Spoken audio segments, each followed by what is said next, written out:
울산공업센터 지정 50주년 기념식이 오늘 열렸습니다. 울산은 대한민국 경제의 심장입니다. 기념 상징물인 번영탑도 제막돼 울산의 도약을 다짐했습니다. 각 당의 공천 작업이 본격화되면서 지역 정치권도 촉각을 곤두세우고 있습니다. 여권 살생부에 울산 현역 의원도 포함된 것으로 확인됐습니다. 청소년들의 불장난으로 화제가 잇따르고 있습니다. 최근 유행하는 불장난 동영상이 영향을 미친 것으로 보입니다. 이른바 한바비리로 불구속 기소된 김병철 전 울산지방경찰청장이 항소심에서도 집행유예를 선고받았습니다. 노무 공급을 둘러싼 울산 항운노조와 태양주얼S 간 갈등이 장기화될 조짐을 보이고 있습니다. 현대자동차 근로자들의 한 해 평균 휴무일이 170일 안팎에 이르는 것으로 나타났습니다. 국내 최대 규모의 프리미엄 아울렛이 기장군에 들어설 예정이어서 지역 상권에도 적지 않은 파장이 예상됩니다. 울산공업센터 지정 50주년을 맞아 울산의 역사와 기업가에 관한 책들이 관심을 모으고 있습니다. 여러분 안녕하십니까? 2월 3일 금요일 UBC 프라임 뉴스입니다.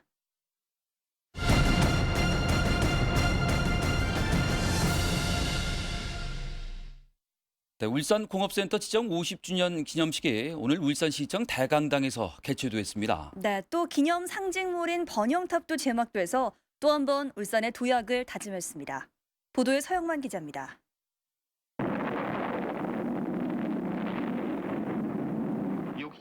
공장과 1962년 2월 3일 울산만이 내려다보이는 야트막한 야산에서 역사적인 울산공업센터 기공식이 열립니다. 기타 연관 산업을 건설하기 위하여 경상남도 그로부터 꼭 반세기가 지난 오늘 비약적인 발전을 거듭해온 울산의 공업센터 지정 50주년 기념식이 범국가적 차원에서 열렸습니다. 울산은 대한민국 경제의 심장입니다. 울산이 잘 되어야 대한민국도 살아납니다. 그동안 울산 발전을 이끈 전 시장들과 해외 자매도시 대표 등 각계 인사들이 참석해 축하했으며 공업센터 건설과 발전에 공이 큰 오은철 전 대통령 경제수석 등 12명이 각종 포장과 표창을 받았습니다. 앞서 오전에는 울산공업센터 지정 50주년을 기념한 번영탑이 KTX 울산역 광장에 위용을 드러냈습니다. 울산은 변방에서 중심으로 과거에서 미래로 또 울산에서 세계로 뻗어나가자는 우리 울산의 무한 의지를 표방하는 것이라고 하겠습니다. 길이 34m의 이 고래 모형 상징물은 생태 도시로의 회귀와 또 한 번의 도약을 상징하고 있습니다. 지난 반세기 국가 경제 발전의 견인차 역할을 해온 울산이 이제 글로벌 산업 도시로서 새로운 100년의 도약을 시작했습니다. UBC 뉴스 서영만입니다. 4.11 총선 공천을 앞두고 울산 지역 현역 의원들이 바짝 긴장하고 있습니다. 당 사무총장이 현역 의원 절반 탈락 방침을 밝힌 가운데 최근 나돌고 있는 살생부에 지역 의원도 포함된 것으로 확인됐습니다. 선우석 기자가 보도합니다. 새누리당 공직자 후보 추천위원회가 다음 주 공천 신청을 앞두고 현역 의원들에 대해 당무감사와 이론조사를 실시하는 등 사실상의 공천 심사를 이미 시작했습니다. 당 부설 여의도 연구소도 지난 주말을 전후해 현역 의원의 인지도와 의정활동 평가 등 4개 문항으로 짜여진 1차 여론조사를 실시했습니다. 이와 함께 현역 의원 25% 공천 배제를 위해 2차 여론조사를 이달 중순 이후 별도로 실시할 예정입니다. 이런 가운데 최근 울산 지역 현역 의원 1명이 부정비리 연루로 공천에서 배제될 거란 전망이 나돌고 있습니다. 여기에다 현역 의원 38명의 이름이 담긴 이른바 살생부에 울산 현역 의원 1명도 포함된 것으로 확인됐습니다. 공천위원인 권영세 사무총장은 하위 25% 강제 탈락에다 전략지역과 용태한 의원들까지 고려하면 어느 지역이든 절반 가까이 공천에서 탈락될 가능성이 있다고 말했습니다. 울산에서도 2~3명이 교체될 수 있음을 시사한 겁니다. 여당의 공천 작업이 본격적으로 시작되면서 울산 지역 현역 의원 5명 가운데 누가 교체 대상에 포함될지 초미의 관심사가 되고 있습니다. UBC 뉴스 선우석입니다.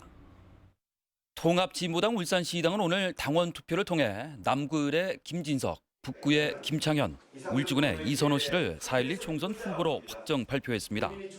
통합진보당 울산시당은 남구 1과 북구, 울주군에서 후보가 확정된 만큼 총선에서 반드시 과반수 의석을 달성해 시민 요구에 부응하겠다고 밝혔습니다.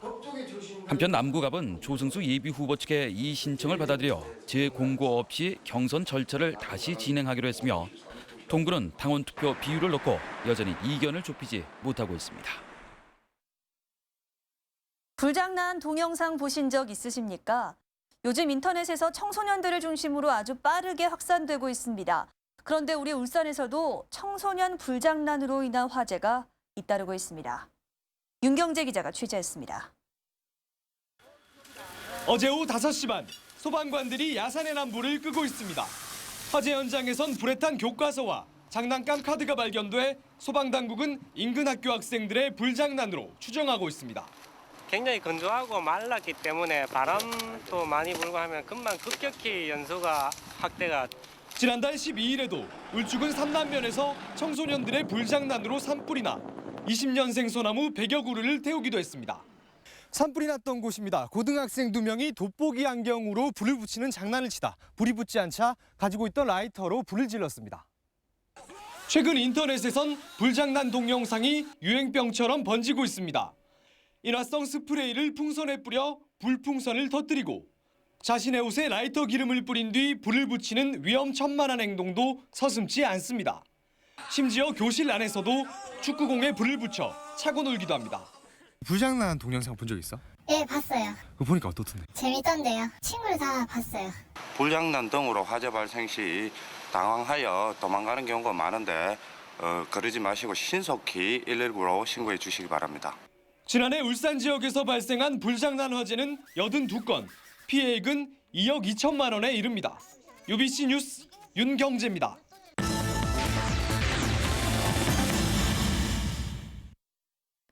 국내 최대 규모의 프리미엄 아울렛이 부산 기장군에 들어섭니다. 내년 9월에 문을 열면 지역 상권에도 적지 않은 영향을 미칠 것으로 예상됩니다.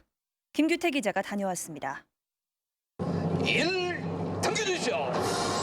국내 최대 규모의 프리미엄 아울렛이 부산 기장군 장안 택지지구에서 기공식을 갖고 본격적인 공사에 들어갔습니다. 부산 프리미엄 아울렛은 15만 8천 제곱미터 부지에 1,600억 원을 들여 내년 9월에 문을 열 예정입니다.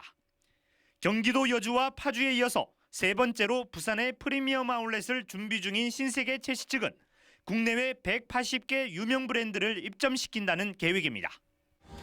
기존의 문화관광 인프라와 연계하고 외국인 관광객의 니즈를 충분히 고려해 쇼핑에서 문화관광까지 즐길 수 있는 이곳은 해운대에서는 23km, 그리고 울산에서도 45km 거리에 있습니다. 특히 부산 울산 고속도로 장안 IC에서는 승용차로 불과 5분 거리에 자리 잡고 있어 울산 지역 상권에 적지 않은 영향을 줄 것으로 예상됩니다. 지역 백화점 등 유통업체들은 기존 고객의 역외 유출을 우려해 촉각을 곤두세우고 있습니다. 기존 고객을 많이 빼기지 않기 위해서 젊은 고객이 그분들에 대한 마케팅도 좀 더 강화를 하고 강점을 갖고 있는 원스톱 쇼핑 복합 공간이니까. 부산 지역에 잇따라 대규모 유통센터가 들어서면서 울산 지역 유통업계에 비상이 걸렸습니다. UBC 뉴스 김규태입니다. 주유소에서 가짜 석유를 팔다 적발되는 일이 잇따르고 있습니다. 울주군 상북면의 한 주유소가 경유의 등유 15%를 섞어 팔다 석유관리원에 적발돼 최근 과징금 2,500만 원을 부과받았다고 밝혔습니다. 울주군 원양읍의 또 다른 주유소도 지난해 12월 경유에 등유 5%를 섞어 팔다 영업정지 45일 처분을 받는 등 최근 들어서 울주군 지역 주유소 3곳이 가짜 석유를 팔다 잇따라 적발됐습니다. 세계적인 경기 침체로 우려했던 선박 인도 지연 사태가 현실화되고 있습니다. 최근 현대 미포조선이 선주 측의 요청으로 벌크선 4척의 인도일을 1년 연기한 데 이어서 현대중공업도 선박 인도 연기와 함께 선종 변경 요청을 받고 있는 것으로 알려졌습니다. 이는 유럽발 재정 위기의 여파로 선박 금융이 위축된 데문으로 조선업계는 사태가 장기화될 경우 수주 취소로까지 이어지지 않을까 우려하고 있습니다.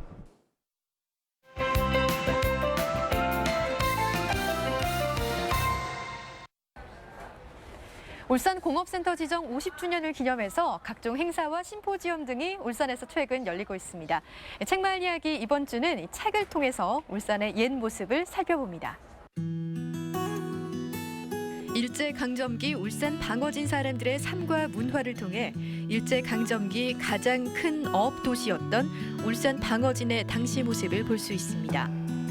울산에서 활동하고 있는 향토사가의 연구와 당시 방어진에서 어린 시절을 보낸 사람들의 구술자료 등을 담아서 그때 그 시절을 생생하게 전하고 있습니다. 조선시대에 병마를 기르던 목장 이름에서 출발을 합니다. 그래서 방어진 목장이 뒤에는 울산 목장이 되죠. 그래서 지금 지명으로 방어동의 이름으로 이렇게 남아 있습니다. 울산 택리지는 일제강점기부터 이미 인구 50만 공업도시로 성장할 만반의 준비를 갖춰온 울산의 모습을 보여줍니다. 1938년부터 1940년 사이 나타난 공업도시로의 변화, 대한민국 최초의 민간 비행장이 있었던 삼산동 등 잘 알지 못했던 울산의 역사가 담겨 있습니다. 정주영 경영을 말하다는 울산의 성장과 함께 해온 대기업 설립자의 생활 철학과 경영 정신을 재조명합니다. 고 정주영 명예회장의 타계 10주기를 추념하는 이 책에는 세계적인 대기업을 만들어온 그의 리더십과 사업 노하우, 조직과 인력 관리 등 경영 진수가 담겨 있습니다. 책마을 이야기 하샘입니다. 서울고법은 오늘 이른바 한바 비리로 기소된 김병철 전 울산경찰청장에 대한 항소심에서 징역 8월에 집행유예 2년과 벌금 2천만 원, 추징금 1,000만 원을 선고한 1심 판결을 유지했습니다. 앞서 검찰은 김 전 청장에게 징역 2년에 추징금 2천만 원을 구형했지만 법원은 공직자로서 반성하고 있고 뇌물액수에 따른 양형 규정에도 어긋나지 않는다며 이같이 판결했습니다. 고리원전 납품 비리 사건의 핵심 인물로 수개월 동안 잠적했던 협력업체 대표가 구속되면서 검찰 수사가 활기를 띠고 있습니다. 부산지검 동부지청은 오늘 한국수력원자력 협력업체 H사 대표 54살 황모 씨를 사기 등의 혐의로 구속하고 중고 부품을 빼돌린 과정과 납품 대금을 원전 간부에게 상납했는지를 집중 조사하고 있습니다. 황 씨는 지난 2008년부터 3차례에 걸쳐 폐기 대상 부품을 빼돌려 세척과 도색 작업을 거쳐 조립한 뒤 납품하는 방법으로 32억 2천여만 원을 편취한 혐의를 받고 있습니다. 울산 항운노조와 울산신항 민자부도 운영사인 태영 GLS가 노무 공급을 두고 협상을 벌이고 있지만 양측의 입장 차이가 워낙 커서 갈등이 장기화될 것으로 보입니다. 항운노조는 기존의 다른 부두 수준의 노무 공급 규모와 금액을 요구하고 있지만 태영 GLS는 노조의 요구를 그대로 수용할 경우 올해에만 22억 원에 이르는 적자가 예상된다며 맞서고 있습니다. 이에 대해 항운노조는 오는 6일 기자회견을 통해 공식 입장을 밝힐 예정입니다. 현대자동차 근로자들은 노사가 합의한 단협에 따라서 매년 평균 휴무일이 170일 안팎에 이르는 것으로 나타났습니다.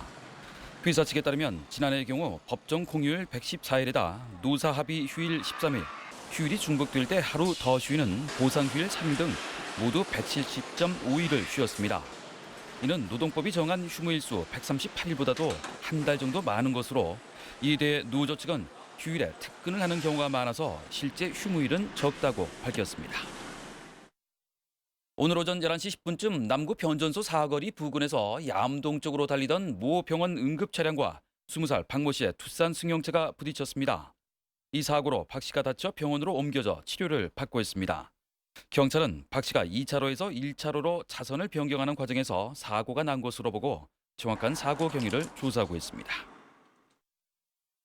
유니스트 제4대 이사장에 LS전선 구자열 회장이 선출됐습니다. 오늘부터 2년 임기를 시작한 구자열 신임 이사장은 유니스트 인재들이 세계 무대의 주인공이 되고 유니스트가 세계적인 연구 중심 대학으로 발전할 수 있도록 최선을 다하겠다고 말했습니다. 올해 59살인 구자열 이사장은 고려대 경영학과를 졸업하고 LS전선 회장과 정경련 과학기술위원장을 맡고 있으며 지난 2010년 12월부터 유니스트 이사로 활동해왔습니다. 울주군이 신청사 이전 부지에 대한 개발 행위 허가 제한 지역 지정과 개발 제한 구역 해제에 나서는 등 군청사 이전에 속도를 내고 있습니다.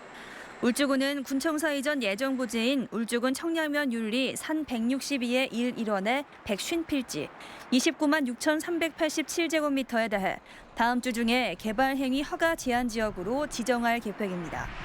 또 울주군의 발전성과 도시 성장 가능성 등을 감안해서 개발 제한 구역 해제 규모를 당초 8만 3천 제곱미터에서 20만 제곱미터 이상으로 확대하고 이달 말까지 울산시에 개발 제한 구역 해제를 요청할 예정입니다. 여경 채용 목표제가 도입된 이후 울산 지역의 여자 경찰관 수가 크게 늘어난 것으로 나타났습니다.